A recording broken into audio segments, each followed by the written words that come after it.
जब मैं ऑफिस जाने लगती तब मेरे ससुर जी मुझे घर की नई नवेली इकलौती बहू एक प्राइवेट बैंक में बड़े ओहदे पर थी।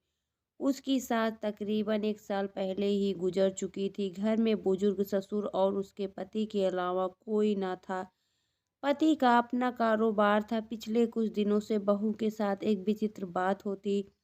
बहू जब जल्दी जल्दी घर का काम निपटाकर ऑफिस के लिए निकलती, ठीक उसी वक्त ससुर उसे आवाज़ देते और कहते, बहू मेरा चश्मा साफ कर मुझे देती जा। लगातार ऑफिस के लिए निकलते समय बहू के साथ यही होता। काम के दबाव और देर होने के कारण कभी कभी बहू मन ही मन झल्ला जाती, लेकिन फिर भी अपने ससुर को कुछ बोल नहीं पाती। जब बहू अपने ससुर के इस आदत से पूरी तरह ऊब गई तो उसने पूरे माजरे को अपने पति के साथ साझा किया। पति को भी अपने पिता के इस व्यवहार पर बड़ा ताज्जुब हुआ, लेकिन उसने अपने पिता से कुछ नहीं कहा। पति ने अपनी पत्नी को सलाह दी कि तुम सुबह उठने के साथ ही पिताजी का चश्मा साफ करके उनके कमरे में रख दिया करो, फिर ये झमेला समाप्त हो जाएगा। अगले दिन बहू ने ऐसा ही किया और अपने ससुर के चश्मे को सुबह ही अच्छी तरह साफ करके उनके कमरे में रखाई।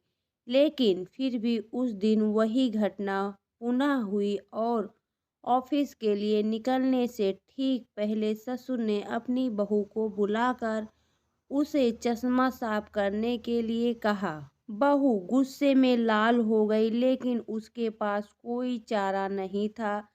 बहू के लाख उपायों के बावजूद ससुर ने उसे सुबह ऑफिस जाते समय आवाज़ देना नहीं छोड़ा। धीरे धीरे समय बीतता गया और ऐसे ही कुछ वर्ष निकल गए। अब बहू पहले से कुछ बदल चुकी थी।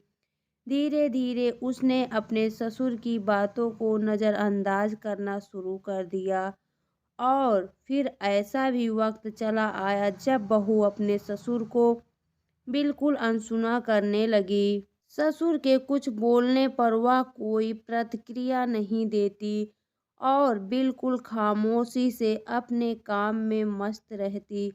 गुजरते वक्त के साथ ही एक दिन बेचारे बुजुर्ग ससुर भी गुजर गए। समय का पहिया कहाँ रुकने वाला था। वो घूमता रहा। छुट्टी का एक दिन था। अचानक बहू के मन में घर की साफ सफाई का ख्याल आया। वो अपने घर की सफाई में जुट गई। तभी सफाई के दौरान मृत ससुर की डायरी उसके हाथ लग गई। बहू ने जब अपने ससुर की डायरी को पलटना शुरू किया तो उसके एक पन्ने पर लिखा था, दिनांक 24/8/9। आज के इस भाग दौड़ और बेहद तनाव व संघर्ष भरी जिंदगी में घर से निकलते समय बच्चे अक्सर बड़ों का आशीर्वाद लेना भूल जाते हैं, जबकि बुजुर्गों का यही आशीर्वाद मुश्किल समय में उनके लिए ढाल का काम करता है। बस इसलिए जब तुम चश्मा साफ कर मुझे देने के लिए झुकती थी तो मैं मन ही मन अपना हाथ तुम्हारे सिर पर रख देता था, क्योंकि मरने से पहले तुम्हारी सास ने मुझे कहा था कि बहू को अपनी बेटी की तरह प्यार से रखना और उसे ये कभी मत महसूस होने देना कि वो अपने ससुराल में है। हम उसके माँ बाप नहीं हैं। उसकी छोटी मोटी गलतियों को उसकी नादानी समझकर माफ कर देना। वैसे मेरा आशीष सदा तुम्हारे साथ है बेटा।